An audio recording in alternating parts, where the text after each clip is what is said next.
wal mursalin wa ala alihi wa sahbihi ajma'in. Subhanaka la ilma lana illa ma 'allamtana innaka antal alimul hakim. Rabbi shrah li sadri wa yassir li amri wahlul 'uqdatam min lisani yafqahu qawli. Amma ba'd. Alhamdulillah ala nikmatil Islam, alhamdulillah ala nikmatil iman, wa kafa biha min ni'mah. Alhamdulillah, segala puji bagi Allah Subhanahu wa taala. Di malam hari ini kita mengkaji lagi tentang surat Al-Kahf atau surat Kahfi. Bismillahirrahmanirrahim. Ayat pertama dari surat Al-Kahfi. Bismillahirrahmanirrahim. Alhamdulillahilladzi anzala ala 'abdihil kitaba wa lam yaj'al lahu iwaja. Allah Subhanahu wa taala membuka ayat ini, ayat Makkiyah ini, surat Makkiyah ini yang dinamakan dengan surat Al-Kahf. Sebagaimana yang minggu kemarin kita sebutkan, dinamakan surat Al-Kahfi karena di dalamnya ada kisah tentang Ashabul Kahfi. Maka surat Kahfi ini diberi nama biba'dih, dengan sesuatu yang ada pada bagiannya ayat tersebut. Maka dikasih nama dengan surat Al-Kahfi. Dan juga surat Al-Kahfi ini ahadu khamsah, salah satu dari 5 surat di dalam Al-Quran yang dimulai dengan lafadz alhamdulillah. Nah, jadi ada di dalam Al-Quran itu ada 5 surat yang Allah Subhanahu wa taala memberikan awalan pada mereka, pada 5 surat ini tadi dengan lafadz alhamdulillah. Yang pertama surat Al-Fatihah. Walaupun di madhabnya kita, madhabnya Imam Syafi'i, ayat pertama dari surat Al-Fatihah itu Bismillahirrahmanirrahim. Tapi sebagian ulama mengatakan bukan, Bismillah bukan termasuk dari surat, akan tetapi permulaan suratnya adalah Alhamdulillahi Rabbil Alamin. Apa artinya? Segala puji bagi Allah Subhanahu wa taala, Tuhan dari semesta alam. Alhamdulillahi Rabbil Alamin. Lalu yang kedua adalah surat Al-An'am. Jadi surat Al-An'am dimulai juga dengan lafadz alhamdulillah. Alhamdulillahilladzi khalaqas samawati wal arda wa ja'alad dhulumati wan nur tsummal ladzina kafaru birabbihim ya'dilun. Segala puji bagi Allah taala yang menciptakan langit dan juga bumi, yang menciptakan gelap dan juga cahaya. Alhamdulillahilladzi khalaq. Yang kedua. Lalu yang ketiga surat Al-Kahfi. Jadi surat Kahf. Alhamdulillahilladzi anzala ala 'abdihil kitaba wa lam yaj'al lahu iwaja. Segala puji bagi Allah Subhanahu wa taala yang telah menurunkan Alkitab.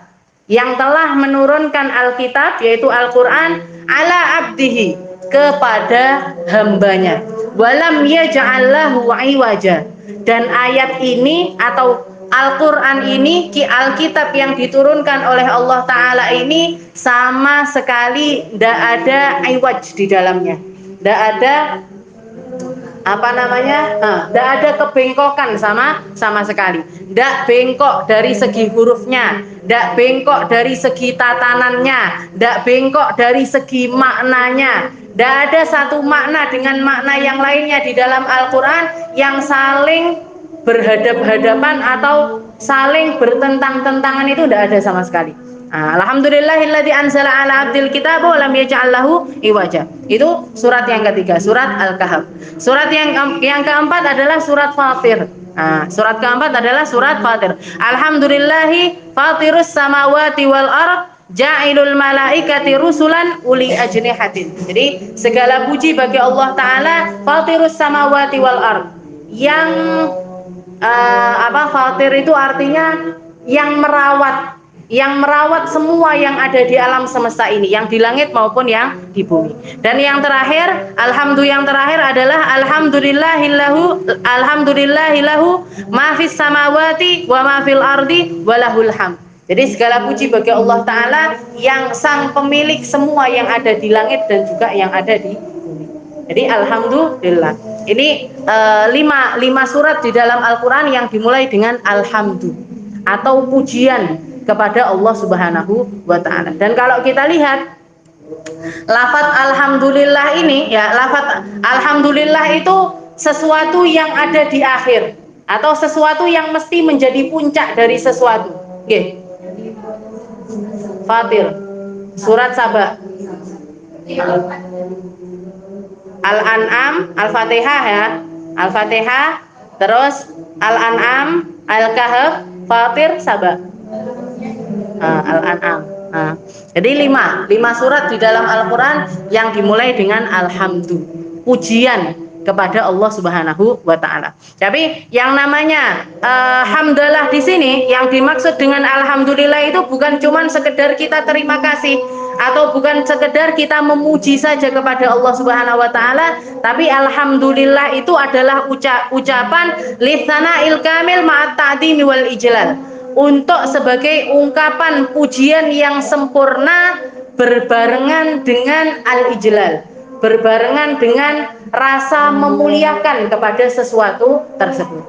Kalau kita terima kasih kepada seseorang, misalkan Kak Minah minjem pulpennya kalian, ya. Kak Minah minjem pulpen dong, nulis. Setelah itu kembalikan, bilang apa? Terima kasih ya. Terima kasih di sini maknanya apa? Terima kasih di sini maknanya apa? Saya terima kasih karena sudah dipinjemi pulpen. Tapi ada rasa menjunjung di situ, ada rasa memuliakan di situ, ada rasa terima kasih ya. Kamu itu kalau saya tidak nggak kamu pinjemin pulpen, apa jadinya saya? Mati saya, nggak bisa apa-apa saya. Bisa seperti itu? Kan enggak. Berarti apa? Enggak ada rasa ijlal di dalamnya. Itu yang namanya terima kasih.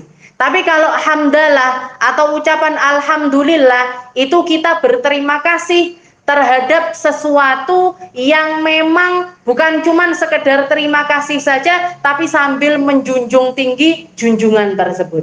Alhamdulillahilladzi anzala ala abdihil kitab.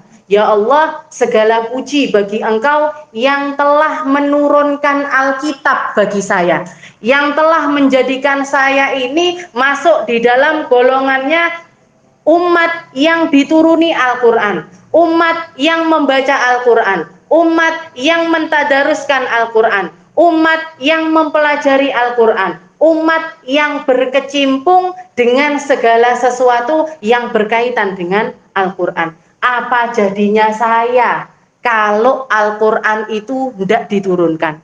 Apa jadinya saya kalau saya tidak masuk di dalam golongan hamba-hamba yang ngaji Al-Quran, yang menghafal Al-Quran, yang mempelajari Al-Quran, yang menuliskan Al-Quran, yang nyari tahu tentang Al-Quran dan lain sebagainya? Apa jadinya saya? Apa jadinya saya? Istilahnya tidak akan ada artinya hidup kita kalau kita tidak mendapatkan Alkitab ini tadi. Kalau kita tidak masuk di dalam golongan orang-orang yang mengkaji Alkitab yang diturunkan kepada hamba Allah Ta'ala yang bernama Muhammad. Alhamdulillah. Dan hamdalah ini ya, kalau kita pengen menjadi seseorang, banyak orang mengucapkan alhamdulillah, alhamdulillah, alhamdulillah, bahkan dijadikan wirid setiap selesai sholat, setiap mau tidur, ini itu dan lain sebagainya. Tapi seseorang tidak akan mampu mengucapkan kata hamdalah ini tadi sesuai dengan maknanya, setara antara kalimat dengan kandungan maknanya, kecuali kalau sebelumnya itu dia mengkondisikan diri sebagai seseorang yang mengucapkan tasbih. Makanya sebelum surat Kahfi ini, surat sebelumnya adalah surat Al-Isra, ya kan? Surat Al-Isra, apa surat Al-Isra? Subhanalladzi asra bi abdihi, ya kan? Hampir mirip. Yang di sini alhamdulillahilladzi anzala ala abdihi, yang sebelumnya, surat sebelumnya Subhanalladzi asra bi abdihi.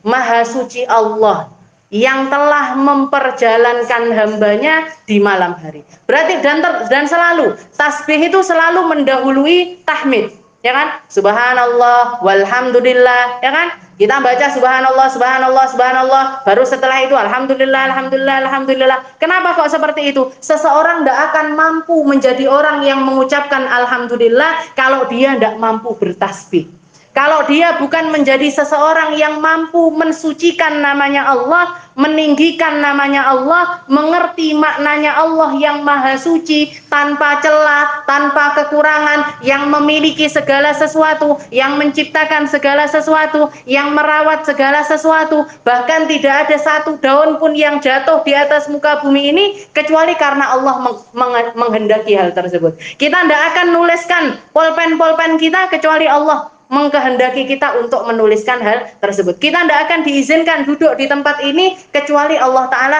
mengizinkan kita untuk duduk di tempat ini. Saya tidak akan dikasih kesempatan untuk berbicara semacam ini kalau tidak diskenariokan sama Allah Ta'ala, kalau tidak dituliskan sama Allah Subhanahu wa Ta'ala. Ketika kita berpikir dengan pikiran-pikiran yang semacam itu, lafaz yang paling pas untuk kita ucapkan apa? Subhanallah, Maha suci Allah, Maha suci Engkau ya Allah dari segala kekurangan, dari segala kesalahan. Orang kalau yang dipikirkan hal-hal yang semacam itu, mikirkan tentang alam sekitar, bertafakur, tafakur yang paling afdol. Kalau jenengan nyimak Riyadus kitab Risalatul Mu'awanah pas bab tafakur itu, tafakur yang paling afdol itu tafakur tentang apa? Tafakur fi makhluqatillah, berpikir tentang semua kejadian yang ada di alam semesta ini. Kenapa langit di atas sana? Kenapa saya ada di bumi ini? Kok bisa burung terbang seperti itu? Kok bisa ikan renang kayak gitu? Kok bisa? Kita mikir-mikir yang semacam itu tajlibul iman.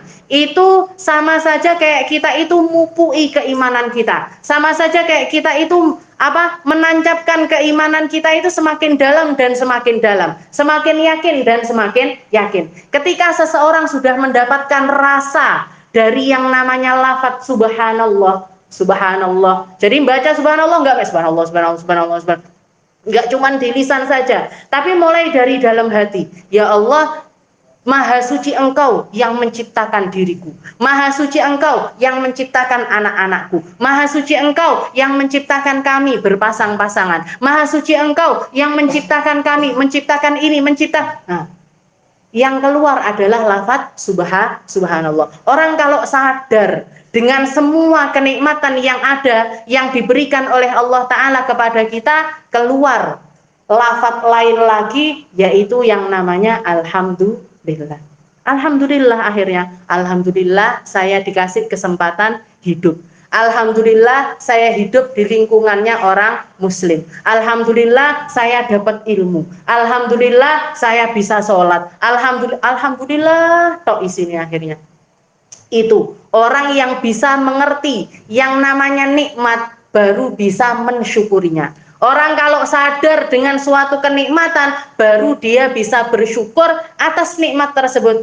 Akan tetapi katanya Allah Ta'ala, wa qalilun min ibadiyas syakur. Yang masalah di atas muka bumi ini kebanyakan orang tidak ngerti caranya terima kasih, tidak sadar dengan kenikmatan-kenikmatan yang mereka dapatkan.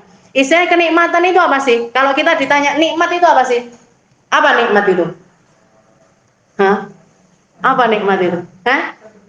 Karunia ya kan? Nikmat itu karunia, atau bisa dibilang sesuatu yang berlebih dari kita. Sesuatu yang berlebih dari kita. Harta baru bisa kita nikmati kalau apa? Kalau berlebih. Lek cupret sumpek apa ndak? Sumpek. Otak ya, pikiran kita ini tadi, istilahnya orang kalau dikasih kecerdasan lebih sedikit aja baru dia bisa lebih mikir. Tapi kalau di bawah rata-rata orang-orang yang ndak dongan doa bisa mereka ngerasakan nikmat itu? Ndak bisa biasanya. Ya, nggak bisa biasanya. Tapi kalau kita mau berpikir ke belakang lagi, saya ini loh dulunya ndak ada, sekarang diadakan sama Allah Ta'ala. Berarti apa? Adanya saya di sini itu sudah berlebih. Adanya saya di sini itu sudah sesuatu yang berlebih yang harusnya saya syukuri. Saya istilahnya ada, kita ngelihat sama orang-orang yang di bawah kita. Kita ngelihat sama orang-orang yang umurnya di bawah kita. Ada umur 11 tahun meninggal, ada umur 12 tahun meninggal, ada bayi baru lahir meninggal, ya kan? Kita dikasih umur sampai sekarang ini. Berarti apa? Ini berlebihan dari kita. Saya masih dikasih jatah. Buat apa? Buat sholat, buat puasa, buat ibadah, buat nyari bekal menuju akhiratnya Allah. Kita punya mata ini ya. Apakah 24 jam kita pakai untuk ngelihat? Enggak kan? Ya kan? Enggak. Berarti apa? Allah Ta'ala itu ngasih segala sesuatu kepada kita itu berlebihan. Penciuman berlebihan, perasaan berlebihan, pendengaran berlebihan, semuanya dilebihkan sama Allah Ta'ala. Berarti apa? Kita ini diliputi sama berbagai macam kenikmatan. Orang kalau bisa memikirkan tentang kenikmatan-kenikmatan tersebut, baru mereka bisa menjadi orang-orang yang bersyukur kepada Allah Subhanahu wa Ta'ala. Jadi bisa dibilang apa? Subhanallah itu bidayah, alhamdulillah itu nihayah. Subhanallah itu permulaan, akhirnya apa? Akhirnya adalah seseorang yang mampu menjadi sosok ahli syukur, ahli terima kasih. Fi syiddatin waraha, sebagaimana yang diisyaratkan oleh di dalam kitab Taurat. Di dalam kitab Taurat ada ciri-ciri umatnya Rasulullah SAW itu seperti apa? Alladzina yahmadunallaha fi syiddatin waraha. Mereka umatnya Nabi Muhammad, orang-orang yang ada di kelompoknya Nabi Muhammad, orang-orang yang ada di barisannya Nabi Muhammad, alladzina yahmadunallah, mereka adalah orang-orang yang selalu memuji kepada Allah Ta'ala fi syiddatin waraha, di saat sempit ataupun di saat senggang. Jadi di dalam keadaan sulit ataupun di dalam keadaan enak, sulit sama enak, senang. Syiddah itu sakit, entah itu musibah, entah itu segala sesuatu yang tidak enak-enak ataupun sesuatu yang enak-enak, mereka selalu menjadi orang-orang yang bersyukur, berterima kasih sama Allah Subhanahu wa Ta'ala. Kebeler terima kasih, ya. Kebeler terima kasih, sakit kepala terima kasih, sakit gigi terima kasih, saya kok ngantuan terima kasih, saya kok ndak dongan terima kasih toh. Ini ciri-cirinya umatnya Rasulullah Shallallahu Alaihi Wasallam, orang-orang yang pantas untuk berdiri di belakang barisannya Nabi. Alladzina yahmadu, di dalam Taurat dikatakan semacam itu, alladzina yahmadunallaha fi syiddati waraha, yang selalu memuji Allah Ta'ala dalam keadaan susah ataupun senang. Terima kasih toh, sakit terima kasih toh, saya sehatnya masih lebih lama ketimbang sakit saya. Sayyidah Rabi'atul Adawiyah, Rabi'ah Adawiyah itu perempuan yang dikatakan semua yang keluar dari lisannya, doa yang dipanjatkan, apapun yang beliau minta sama Allah Ta'ala, tidak ada yang ditolak sama sekali. Dikasih kelebihan sama Allah Ta'ala, punya doa yang mustajab, minta apapun mesti diijabahi sama Allah Ta'ala. Tapi ketika beliau sakit, ada satu orang yang mengatakan, wahai Rabi'atul Adawiyah, kenapa kamu tidak mengangkat tanganmu minta kesembuhan kepada Allah Subhanahu wa Ta'ala? Apa jawabannya Rabi'ah Adawiyah? Katanya Rabi'ah Adawiyah, aku mau ngangkat minta sama Allah Ta'ala, ya Allah sembuhkan saya, malu rasanya. Kenapa? Karena sehat saya masih lebih panjang ketimbang sakit saya. Masa dikasih sakit sedikit aja minta sembuh. Walaupun setiap kali saya minta sembuh, mesti bakalan disembuhkan sama Allah Ta'ala. Tapi saya enggan untuk meminta hal yang semacam itu. Sebagian ulama lagi mengatakan saya kalau doa dikabulkan sama Allah Ta'ala senang. Senang apa enggak? Minta sama Allah Ta'ala terus dikabulkan, senang apa enggak? Ya Allah minta nasi goreng, ada yang ngasih nasi goreng misalkan. Ya Allah minta jus, ada yang ngirim jus. Ya Allah lapar, ada yang ngirim makanan. Senang apa enggak? Senang. Tapi kalau ulama kita mengatakan apa? Saya lebih senang lagi kalau doa itu enggak dikabulkan. Jadi saya senang kalau saya doa setelah itu dikabulkan sama Allah Ta'ala, saya senang, saya gembira. Tapi saya lebih gembira lagi kalau saya minta sama Allah Ta'ala dan tidak dikabulkan sama Allah Ta'ala. Kenapa? Karena kalau saya minta terus dikabulkan, itu berarti saya menjalani takdir sesuai keinginan saya. Sedangkan ketika doa saya tidak dikabulkan, saya menjalani takdir sesuai kehendaknya Allah Subhanahu wa Ta'ala. Sekarang kiaskan sama diri kita sendiri. Sekarang kita introspeksi ke diri kita sendiri. Akui loh, yang enak-enak loh segini banyaknya, tapi masih tetap aja tidak bisa untuk mengeluarkan kalimat Alhamdulillah, Alhamdulillah, Alhamdulillah dengan yang sepadan dengan maknanya. Bukan cuman di lisan saja, bukan cuman omongan Alhamdulillah, Alhamdulillah saja, enggak, tapi yang memang sesuai dengan taraf dari kalimat mulia itu sendiri. Belum mampu saya, belum bisa kita. Kalau Sayyidina Ali Zainal Abidin, Sayyidina Ali Zainal Abidin, beliau setiap istilahnya ada salah satu doa beliau, di awal doanya beliau mengatakan alhamdulillahilladzi hamida fil kitabi nafsah. Segala puji bagi Allah Ta'ala, Tuhan yang memuji dirinya sendiri di dalam Alkitab, yang memuji dirinya sendiri di dalam Al-Quran. Kenapa? Karena yang mampu mengerti makna dari Alhamdulillah itu Allah Ta'ala sendiri. Yang paham kadar dari kalimat Alhamdulillah itu Allah Ta'ala sendiri. Kita sebagai manusia ini cuman ikut-ikut saja. Ngikut. Kenapa kok saya mengucapkan alhamdulillah? Karena Nabi Muhammad baca. Kenapa lagi? Karena para nabi baca. Kenapa lagi? Karena para rasul baca. Kenapa lagi? Karena para ulama baca, guru-guru saya baca, orang-orang as-salafun as-shalihin baca semua. Saya cuma ngikut aja dengan apa yang mereka lakukan. Tapi untuk ngerti maknanya alhamdulillah itu sendiri saya tidak ngerti, Mas ya. Jadi alhamdulillahilladzi hamida fil kitabi nafsa. Segala puji bagi Allah Ta'ala yang memuji dirinya sendiri di dalam Alkitab. Jadi Allah Ta'ala memuji dirinya sendiri di dalam Alkitab. Dan juga alhamdulillah ini, lafaz alhamdulillah ini termasuk sesuatu yang menjadi aturan doa yang diajarkan oleh Rasulullah SAW. Jadi Nabi Muhammad mengajarkan kalau di dalam hadis yang lain kullu la yubda'u bismillahirrahmanirrahim fahuwa aqta. Jadi ya dibalin kullu amrin dibalin, segala perkara yang punya maksud kalau tidak dimulai dengan bismillah fahuwa aqta. Di dalam hadis yang lain kullu amrin dibalin la yubda'u bihamdillah, semua perkara yang tidak dimulai dengan hamdalah fahuwa aqta. Itu menjadi sesuatu yang terputus, menjadi sesuatu yang cacat. Ditambah lagi Rasulullah SAW ketika pernah masuk ke dalam masjid, beliau masuk ke dalam masjid, ngelihat ada satu orang laki-laki, satu orang sahabat lagi sholat 2 rakaat. Jadi sahabat ini tadi lagi sholat 2 rakaat. Setelah sholat dia minta doa-doa sama Allah Ta'ala. Ya Allah minta ini, ya Allah minta ini dan lain sebagainya. Setelah itu diparani sama Nabi, dan Nabi Muhammad mengatakan ajil tafi du'aik.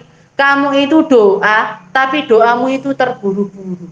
Kamu itu doa, tapi doamu itu istilahnya Allah Ta'ala nggak senang sama segala sesuatu yang terburu-buru. Allah Ta'ala nggak senang dengan segala sesuatu itu yang tergesa-gesa. Terus gimana saya ya Rasul? Kalau saya mau doa itu gimana? Fahamdillah. Pertama, mulailah dengan ucapan alhamdulillah. Wa athna alaihi. Setelah alhamdulillah apa? Pujilah Allah Subhanahu wa Ta'ala. Jadi seperti ini, alhamdulillahilladzi hamida fil kitabi nafsa. Segala puji bagi Allah yang memuji dirinya sendiri di dalam Al-Quran. Alhamdulillahirabbil alamin. Segala puji bagi Allah yang Tuhan dari semesta alam. Tuhan semesta alam ini kan pujian sama Allah Ta'ala. Jadi mulailah dengan hamdalah, setelah itu pujian kepada Allah Subhanahu wa Ta'ala, setelah itu bersalawatlah kamu kepadaku. Setelah itu bersalawatlah kamu kepadaku, baru setelah itu kamu doa dengan doa apapun yang kamu inginkan. Setelah itu kamu doa, terserah kamu berdoa dengan doa yang seperti apa. Ini yang diajarkan oleh Rasulullah SAW. Dan tidak lama setelah itu dikatakan Rasulullah belum selesai ngobrol-ngobrol sama orang ini, tahu-tahu datang satu orang sahabat yang lainnya, dia sholat 2 rakaat di dalam masjid. Setelah itu setelah selesai baca alhamdulillah, athna alaihi, memuji-muji kepada Allah. Setelah itu bersalawat kepada Rasulullah, baru setelah itu doa dengan doa yang sangat panjang sekali. Setelah itu Rasulullah mengatakan aujabain khutim. Katanya Nabi, aujabain khutim. Dia wajib, doanya wajib untuk diijabahi kalau Allah Ta'ala, kalau akhirannya benar, kalau dia mengakhirinya dengan sesuatu yang benar. Katanya para sahabat, wa bima khutim ya Rasul. Dengan apa caranya mengakhiri satu doa ya Rasul? Gimana caranya menyempurnakan satu doa ya Rasul? Maka Rasulullah mengatakan biqauli amin, dengan perkataan amin. Dengan perkataan amin. Setelah itu diparani sama para sahabat yang dengarkan perkataannya Nabi tersebut. Didatangi sahabat tersebut sambil mengatakan, kamu doa, kamu membaca hamdalah, kamu memuji kepada Allah, kamu bersalawat, setelah itu kamu berdoa. Dan Rasulullah mengatakan aujabain khutim, Doamu akan diijabahi oleh Allah Ta'ala kalau misalkan kamu mengakhirinya dengan sesuatu yang benar. Dengan apa aku harus mengakhirinya? Biqauli amin. Dengan perkataan amin. Maka dia pun mengatakan amin. Nah, jadi seperti itu. Itu urutannya doa. Itu aturannya doa. Itu aturan sesuatu yang diajarkan oleh Rasulullah SAW kepada kita. Alhamdulillah. Jadi Nabi Muhammad itu kalau dibilang ngajarin segala sesuatu, diajarkan semuanya. Piye carane doa diijabahi, piye carane doa yang benar dengan adab-adabnya kepada Allah Subhanahu wa taala, ndak langsung minta-minta, ndak langsung ya Allah minta ini, minta ini, minta ini, tapi ngerayu-ngerayu dulu. Ngerayu-ngerayu dulu dan Rasulullah mengatakan sesungguhnya Allah taala itu senang sekali kepada hambanya yang kalau minta itu apa? Jadi koyok ngelendeh-ngelendeh, setelah itu berlebihan di dalam doanya, itu Allah Ta'ala senang. Semakin kita berlebihan di dalam memuji Allah Ta'ala, semakin senang Allah Subhanahu wa Ta'ala. Semakin sering, jadi Allah Ta'ala tidak pernah bosan dengan doanya seorang hamba. Alhamdulillah. Jadi alhamdulillahilladzi anzala. Dikatakan di sini segala puji bagi Allah alladzi, yang mana Allah Ta'ala itu anzala, menurunkan kepada hambanya. Anzala ala abdihi, menurunkan kepada hambanya. Siapa hambanya di sini? Nabi Muhammad. Nabi Muhammad Shallallahu Alaihi Wasallam. Di dalam salah satu hadisnya Rasulullah Shallallahu Alaihi Wasallam mengatakan, ud'uni bi ismi hada. Panggillah aku dengan namaku yang satu ini. Apa itu? Abdullah. Panggil aku dengan nama Abdullah. Panggil aku dengan nama hambanya Allah. Fa'innahu asyrafu asma'i, karena hamba Allah itu adalah setinggi-tingginya namaku. Jadi setinggi-tingginya sebutanku itu Abdullah. Nabi Muhammad itu punya nama banyak sekali, ya kan? Nabi Muhammad punya nama banyak sekali. Di dalam Injil namanya Ahmad, nama lahirnya beliau namanya Muhammad, ya kan? Nama lahirnya beliau Muhammad. Di dalam Toha dikatakan Toha, Yasin, Hamim dan lain sebagainya, dikatakan itu juga adalah nama-nama dari Rasulullah SAW. Ada lebih dari 90 namanya Nabi. Jadi Nabi Muhammad Raufun, Rahimun, ya itu nama-namanya Nabi Muhammad semuanya. Tapi Rasulullah mengatakan di antara semua nama-nama tersebut, yang paling aku sukai untuk kalian memanggilku dengannya adalah Abdullah. Panggil aku dengan nama hamba Allah. Fa'innahu khairu asma'i. Itu adalah asyrafu asma'i, paling mulianya namaku. Jadi sebaik-baiknya namaku adalah Abdullah. Kenapa? Karena Allah Ta'ala gandengkan perkara yang mulia selalu dengan hamba. Jadi mulia dengan hamba. Ketika Isra Mi'raj, subhanalladzi asra bi'abdihi, ya kan? Segala puji bagi Allah Ta'ala yang telah memperjalankan hambanya. Dipakainya hamba, bukan bi Ahmad atau bi Muhammad atau dengan nama-nama yang lain, enggak. Wa auha ila abdihi ma auha, dan Allah Ta'ala yang telah memberikan wahyu kepada hambanya. Nabi Muhammad ini perbedaannya sama kita apa? Wahyu. Yang membuat beliau berbeda ini apa? Karena beliau mendapatkan wahyu langsung dari Allah Subhanahu wa Ta'ala. Jadi abd, hamba. Dan ternyata paling tingginya derajat manusia juga ketika mereka mampu menjadi hamba-hamba Allah yang paling benar, yang paling lurus, yang paling indah, menjadi orang-orang yang disebutkan oleh Allah Ta'ala di dalam ada penjelasannya, wa ibadur rahmanul ladzina yamshuna 'alal ardi hauna, ya kan? Ciri-cirinya hamba Allah, ciri-cirinya hamba Ar-Rahman, ciri-cirinya orang-orang yang berdiri di atas muka bumi ini dengan penuh penghambaan kepada Allah Subhanahu. Mereka orang-orang yang tidak berzina, mereka orang-orang yang tidak menyekutukan Allah, mereka orang-orang yang wa idza khatabahumul jahiluna qalu salama. Kalau diajak ngomong sama orang-orang bodoh, diajak ngomong sama orang-orang yang tidak paham, diajak ngomong sama orang-orang ahli maksiat dan lain sebagainya, mereka memilih salama. Saya tidak mau ikut sama kalian. Kalian ngomong yang tidak benar, saya tidak mau ikut. Kalian duduk di tempat yang tidak benar, saya tidak mau ikut. Sekalian membahas tentang sesuatu yang tidak benar, saya tidak ikut. Qalu salama. Dan macam-macam, ya kan? Panjang itu ayatnya. Alladzina yang begini, hamba-hamba Allah Ta'ala yang doa, yang mereka berdoa, Rabbana hablana min azwajina wa dzurriyyatina qurrata a'yun waj'alna lil muttaqina imama. Ya Allah, jadikanlah hablana, karuniakan kepada kami, min azwajina, dari suami-suami kami, wa dzurriyyatina, dan juga anak-anak kami, qurrata a'yun. Saya minta suami yang menjadi penyejuk mata. Saya minta istri, pasangan yang menyejukkan mata. Saya pengen punya anak-anak yang juga menyejukkan mata. Waj'alni lil muttaqina imama. Dan jadikan saya ini selalu menjadi pemimpin dari orang-orang beriman.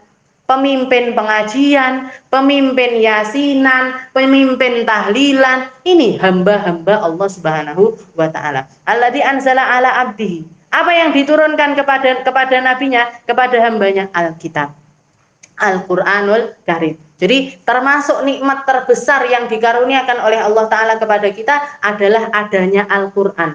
Kita baca persis seperti caranya Nabi Muhammad baca. Kita bahas persis seperti caranya Nabi Muhammad membahas. Kita baca sebagaimana yang dikehendaki oleh Allah Subhanahu wa Ta'ala. Alladzi anzala ala abdihil kitab. Jadi Alkitab. Kalau misalkan Al-Quran ini tidak ada, istilahnya, atau kita bukan termasuk golongan orang-orang ahli Quran atau orang-orang yang bisa ngaji Al-Quran, membaca Al-Quran, ngisi hari-harinya dengan Al-Quran dan lain sebagainya, tidak ada artinya kehidupan kita semuanya. Tidak ada artinya kehidupan manusia di atas muka. Orang yang jauh dari Al-Quran, jauh dari Allah. Orang yang jauh dari Al-Quran, uripe mesti tidak penak, uripe mesti tidak tentrem, uripe mesti jauh dari kebenaran. Mesti seperti itu. Orang jauh dari Al-Quran, tidak ngerti mana yang baik, mana yang salah. Orang tidak baca Al-Quran saja, rumahnya terasa kosong. Nah, rumah yang tidak dibacai Al-Quran, dikatakan rumah itu lebih usang dibandingkan rumah-rumah yang masih elek-elek, tapi kalau dibacakan Al-Quran ini dari langit masih kelihatan. Kalau dari rumah itu keluar cahaya. Tapi kalau rumah sebesar apapun tidak diwacani Al-Quran, hantu luweh akeh ketimbang menungsone. Nah, jadi sesuatu yang buruk di tempat tersebut akan jauh lebih besar ketimbang kebaikan-kebaikan yang ada. Alkitab, alladzi anzala ala abdil kitaba wa lam yaj'al lahu iwaja. Ditambah lagi Al-Qur'an yang diturunkan oleh Allah Ta'ala ini adalah Al-Qur'an yang Qur'anan Arabian laisa di'iwaj, yang tidak ada kelok-keloknya sama sekali, tidak ada bengkok-bengkoknya sama sekali. Kita mau ngecek Al-Quran dari awal sampai akhir, tidak akan menemukan satu ayat pun yang bertentangan. Kalaupun misalkan kita nemukan ayat yang bertentangan, itu cuman masalah turunnya kapan. Ada yang awal, ada yang akhir. Ada yang pertama, ada yang kedua. Yang pertama ini bisa jadi dihapus oleh ayat yang kedua. Jadi kalaupun misalkan ada yang bertentangan, itu pertentangannya bukan pertentangan yang mutlak, akan tetapi pertentangan sementara. Akan ada jalan keluar di ayat yang selanjutnya.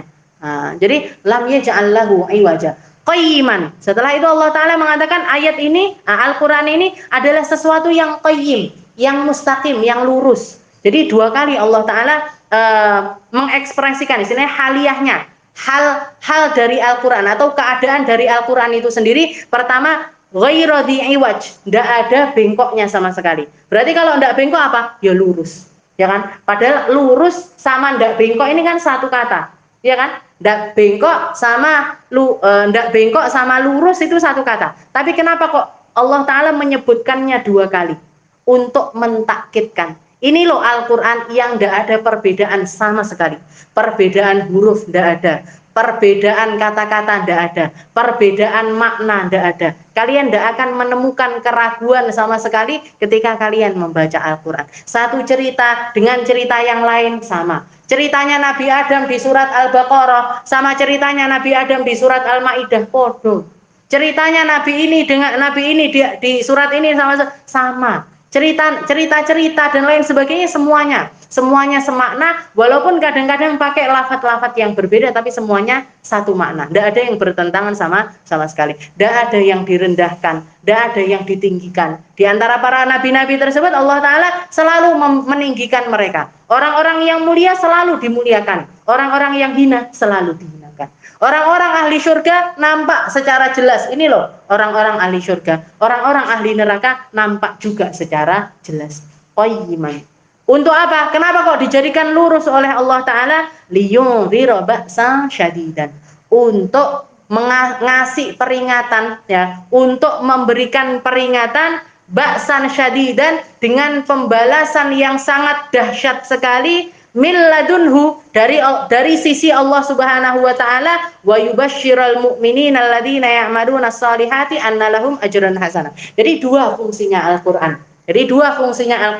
Apa itu? Yang pertama, liyunzira ba'san syadidan min ladunhu, untuk memperingatkan tentang adanya pembalasan yang sangat nyata dari Allah Subhanahu wa taala. Adanya neraka, adanya hari pembalasan. Bukan cuma di akhirat saja dibalasnya, tapi mulai seseorang masuk di dalam alam kubur sudah ada tanda-tanda pembalasan. Bukan cuma masuk di alam kubur saja, di dunia pun, ya, di dunia pun orang kalau tidak berpegangan sama Al-Qur'an, mesti hidupnya itu tidak karu-karuan. Dia istilahnya sudah dapat balasannya dulu di dunia. Orang yang misalkan dosa-dosa yang diisyaratkan oleh Nabi Muhammad mesti akan ada balasannya di dunia sebelum di akhirat, seperti balasannya orang yang na'uz zakah misalkan. Orang yang tidak mau bayar zakat. Orang yang tidak mau bayar zakat itu tanda-tandanya di dunia sudah kelihatan. Bangkrut lah, atau dapat sesuatu yang tidak mengenakkan lah, dapat musibah, kebakaran dan lain sebagainya. Bisa jadi karena mereka orang-orang yang yamna'uz zakah, yang tidak mau membayarkan zakat. Karena uang zakat ini mau dikeluarkan ataupun enggak, dia mesti keluar. Nah, karena sifatnya kotoran. Makanya katanya Nabi Muhammad, zakat itu kotorannya manusia. Zakat itu kotorannya manusia. Kita kalau punya kotoran, misalkan diempet, tidak pengen dikeluarkan, keluar sendiri ya Banda? Keluar sendiri, ya Banda? Masurlah, mencretlah dan lain sebagainya, keluar sendiri. Begitu juga dengan zakat. Jadi uang zakat itu, harta zakat itu mau tidak mau mesti bakalan keluar. Jadi mau tidak mau mesti bakalan keluar. Kalau misalkan kita mengeluarkannya sesuai aturannya Allah Ta'ala, waktu bulan Ramadan bayar zakat fitrah, waktu setiap kali masuk 1 tahun ada haul, ada nisab di situ, kita bayarkan zakat malnya, membayarkan 2,5% dari harta kita keluar sesuai dengan aturannya Allah Ta'ala, tidak menyakitkan keluarnya. Tapi kalau ditahan, ini merusak segala sesuatu yang lainnya. Bisa jadi bangkrut, bisa jadi kena kebakaran, bisa jadi kena ini itu dan lain sebagainya. Bisa jadi karena orang tersebut yang na'uz zakah, tidak mau membayarkan zakat. Kenapa? Karena tidak mau berpegangan dengan Al-Quran. Atau seperti adabnya seseorang yang durhaka sama orang tua. Durhaka sama orang tua termasuk adab yang akan diperlihatkan sama Allah Ta'ala di dunia sebelum di akhirat. Nah, kalau ada cerita yang anak kecil ngelihat ibunya makan sama kakek neneknya, setelah itu kakek neneknya numpah karena sudah tua, tangannya getar-getar, numpahkan ini itu dan lain sebagainya. Setelah itu ditaruh, suruh makan sendirian di dapur. Dikasih piring dari kayu, gelas dari kayu, sendok dari kayu dan lain sebagainya. Tidak lama setelah itu, beberapa hari kemudian anaknya bilang, main-main pakai kayu. Ditanya sama ibunya, "Mah, bikin apa?" "Nak, kamu bikin apa?" "Mau bikin piring sama gelas buat mamah nanti kalau sudah tua." Nah, buat mamah nanti kalau sudah tua, kamu nanti kalau sudah tua tak perlakukan seperti nenekku. Tak taruh kamu di belakang, tak kasih makanan, sendok, garpu, ini semuanya dari kayu, biar kamu tidak mengusik makannya kami. Jadi sudah diperlihatkan. Ini kan berarti adabnya di dunia sudah kelihatan dulu. Kita berbakti sama orang tua kita, anak-anak kita juga akan berbakti sama kita. Kita durhaka sama orang tua kita, anak kita yang akan balas tidak berbakti kepada kita. Nah, jadi seperti itu. Liyunzira ba'san syadidan. Allah Ta'ala dengan adanya Al-Quran ini, dengan adanya ayat-ayat yang diturunkan kepada kita, Allah Ta'ala sedang ingin memperlihatkan, memperingatkan. Jadi ini peringatan dari Allah Ta'ala. Liyunzira ba'san. Ba'san itu balasan. Syadidan, yang sangat besar sekali. Balasan di dunia tidak akan pernah sama dengan balasan di akhirat. Azab di dunia tidak akan pernah sama dengan azab yang ada di akhirat. Jadi segala sesuatu yang dibalas di dunia itu masih lebih mending dibandingkan kalau dibalas di akhirat nanti. Makanya di dalam salah satu kisah Sayyidina Umar bin Khattab itu sempat nyambuk salah satu putranya yang berzina. Jadi beliau Sayyidina Umar itu punya anak laki-laki berzina. Dilaporkan sama seorang perempuan, sudah bawa bayi, ngomong sama Sayyidina Umar, diserahkan kepada Sayyidina Umar, ini anaknya siapa? Katanya perempuan tersebut, ini cucumu. Cucuku dari mana? Cucumu dari anak laki-lakimu yang ini. Dipanggil sama Sayyidina Umar, dipanggil, apa benar kamu pernah begini? Ternyata benar zina, akhirnya dicambuk. Dicambuk sampai 100 kali cambukan. Di cambukan yang ke-50 anaknya sempat mengatakan, wahai ayahku, aku haus, kasih aku minum wahai ayahku. Katanya Sayyidina Umar apa? Wahai anakku, kalau misalkan di akhirat Allah Ta'ala itu ketika orang-orang ahli neraka minta minum, dikasih minum, tak kasih kamu minuman. Karena di akhirat tidak dikasih minuman sama Allah Ta'ala, tidak akan aku kasih kamu kecuali selesai pemukulanmu ini tadi selesai. Minta dipeluk tidak dikasih, minta ini tidak dikasih, sampai 100 kali cambukan.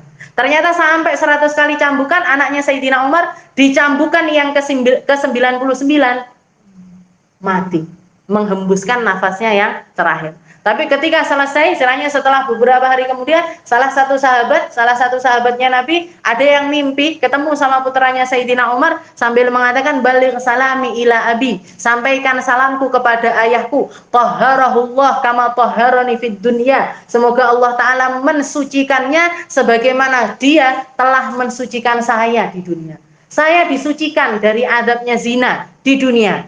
Akhirnya apa? Di akhirat saya tidak mendapatkan azab tersebut. Jadi pukulan 100 kali cambukan di dunia itu tidak ada apa-apanya ketimbang kalau dicambuknya di nerakanya Allah Subhanahu wa Ta'ala. Min ladunhu. Jadi liyundhira ba'san syadidan min ladunhu. Jadi Allah Ta'ala ingin memperingatkan kepada kita tentang adanya balasan yang sangat pedih dari sisinya Allah. Jadi balasan itu datangnya dari Allah, siksaan itu datangnya dari Allah, sakit itu datangnya dari Allah, semua itu datangnya, yang enak dan yang tidak enak semuanya datangnya dari Allah.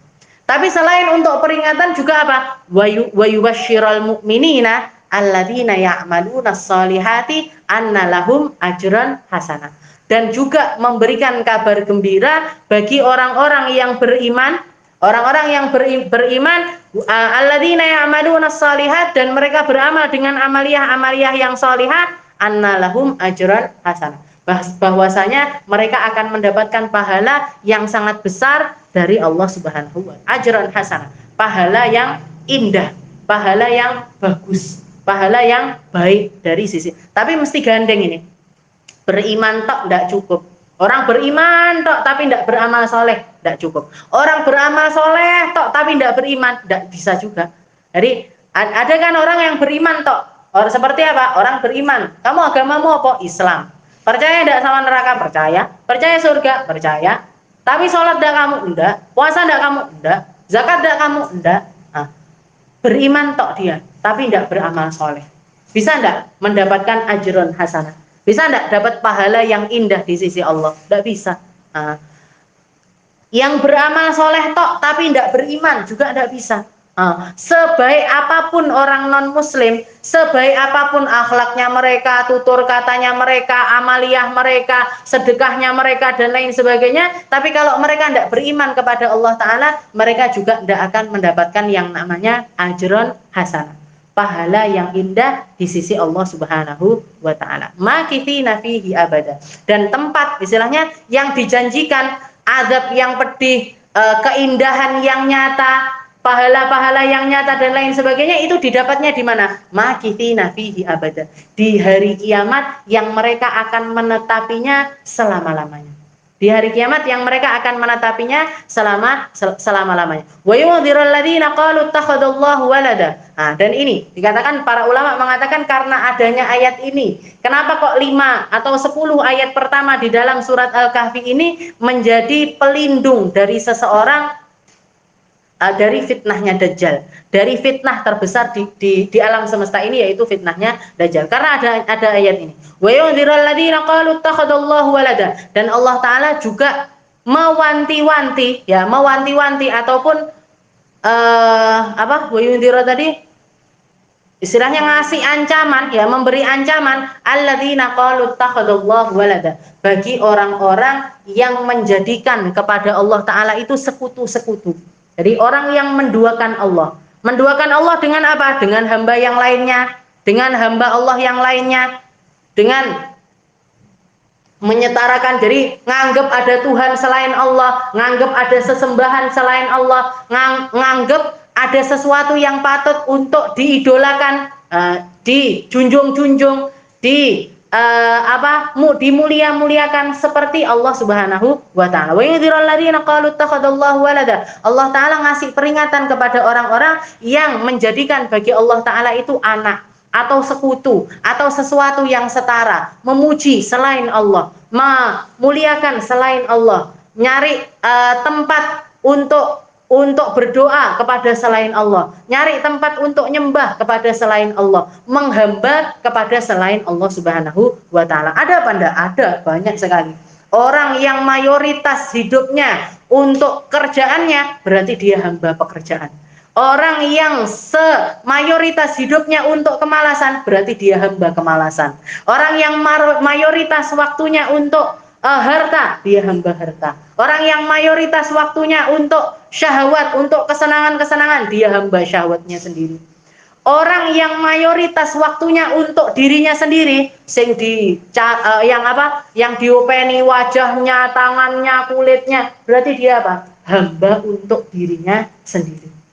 Hati-hati, orang-orang yang punya penghambaan lebih tinggi selain Allah Subhanahu wa taala, istilahnya punya mereka menganggap sesuatu selain Allah taala, menghambakan kepada selain Allah taala, entah itu dengan harta, entah itu dengan jabatan, bahkan dengan diri dia sendiri. Hati-hati kalian. Kalian akan menjadi orang-orang yang gampang sekali untuk kena fitnahnya Dajjal. Kalian akan menjadi orang-orang yang gampang sekali untuk ngikuti perkataan-perkataan Dajjal. Kamu kalau enggak kuat ini akidahmu tentang Allah Ta'ala, tentang kekuasaannya Allah Ta'ala, tentang penghambaan kepada selain Allah Subhanahu wa Ta'ala, hati-hati, kamu akan menjadi orang-orang yang gampang sekali kena fitnahnya Dajjal. Wa yundzirul ladzina qalu ittakhadallahu walada. Jadi Allah Ta'ala memperingatkan kepada siapapun, jangan sampai menjadi hamba kepada selain Allah. Jangan sampai mayoritas penghambaan kita seperti apa sih istilahnya? Kita pakai semua yang dari Allah Ta'ala ini, kita kembalikan kepada Allah. Kita ngelihat karena Allah Ta'ala pengen saya ngelihat ini. Saya mendengar karena Allah Ta'ala senang saya mendengarkan hal yang semacam ini. Saya ngomong, saya nulis, saya berdiri, saya duduk, saya tidur, saya bangun tidur, dan lain sebagainya. Semua karena saya menghamba kepada Allah Subhanahu wa Ta'ala. Bukan karena yang lainnya. Bukan karena sebab lainnya. Bukan karena ada tujuan-tujuan lainnya. Enggak. Tapi cuman karena Allah Subhanahu wa Ta'ala.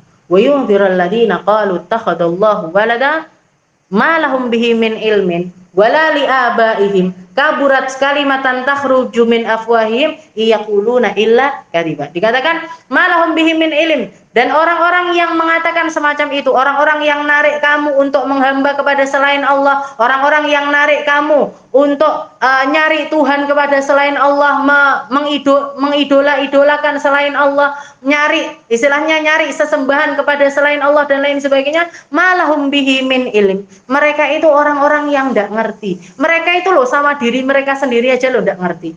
Mereka loh dengan apa yang ada di dalam dirinya saja loh enggak ngerti. Mereka loh dengan kehidupannya di masa depan aja loh enggak ngerti. Kok kamu ikut-ikutan sama mereka? Kok kamu ngikuti kata-kata mereka? Kok kamu mau jalan bareng mereka? Kok kamu mau sepemikiran dengan mereka? Orang-orang yang katanya profesor, setelah itu mengatakan, oh dunia ini ada dengan sendirinya. Kan ada kan? Orang-orang yang berbicara semacam itu, istilahnya ngomong dunia ini ada, kenapa? Ya tiba-tiba aja ada. Nah, tiba-tiba saja ada. Saya ada, kenapa? Ya karena tiba-tiba saya ada. Cabai kenapa kok ada? Ya karena tiba-tiba dia ada. Orang-orang yang berbicara semacam ini, orang-orang ateis, orang-orang komunis, orang-orang yang tidak percaya sama Tuhan, orang-orang yang tidak percaya dengan adanya Sang Pencipta dan betapa detailnya Sang Pencipta di dalam membuat segala sesuatu, malahum bihi min ilim. Mereka itu loh orang-orang yang tidak ngerti. Mereka 10 tahun yang lalu, 20 tahun yang lalu, 30 tahun yang lalu loh tidak ada. Mereka sama langit masih lamaan langit dibandingkan mereka. Mereka sama bumi masih duluan bumi dibandingkan mereka. Mereka dengan pohon-pohonan masih lamaan, masih panjang umuran pohon-pohon ketimbang mereka. Lah kok mereka ngomong tentang sesuatu yang ketika sesuatu tersebut dibikin sama Allah Ta'ala, mereka tidak ngerti apa-apa. Mereka durung dadi opo-opo, jadi mani saja loh belum. Nah, jadi sesuatu sedikit pun mereka itu belum. Kok ngomong sesuatu tentang penciptaan, kok ngomong tentang sesuatu yang berkaitan dengan ciptaannya Allah Subhanahu wa Ta'ala. Malahum bihi min ilm. Mereka itu orang-orang yang tidak ngerti. Walali abaihim, abahnya mereka pun juga orang-orang yang tidak ngerti. Mereka mau nyari abah yang mana saja, nenek moyang mereka yang mana saja, semuanya orang-orang yang tidak ngerti kalau tidak dingertikan sama Allah Ta'ala. Kalau tidak nyari petunjuk dari Al-Quran, kalau tidak nyari petunjuk dari para nabi, kalau tidak nyari petunjuk dari para rasul, kalau tidak nyari petunjuk dari Alkitab, dari Al-Quran dan kitab-kitab Allah Ta'ala yang lainnya, malahum bihi min ilm. Mereka tidak punya ilmu sama sekali. Kaburat kalimatan takhruju min afwahihim.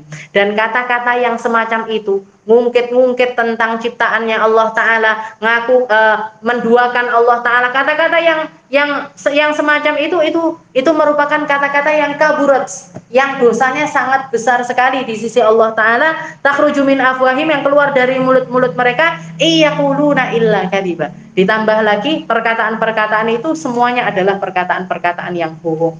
Jadi semuanya adalah perkataan-perkataan yang tidak benar. Ma'alahum bihi min ilmi wala li abaihim kaburat kalimatan takhruju min afwahim yaquluna illa kadiba fala'allaka baqi'un nafsaka ala atharim illam yu'minu bihadzal hadithi asafa wallahu a'lam bis-shawab.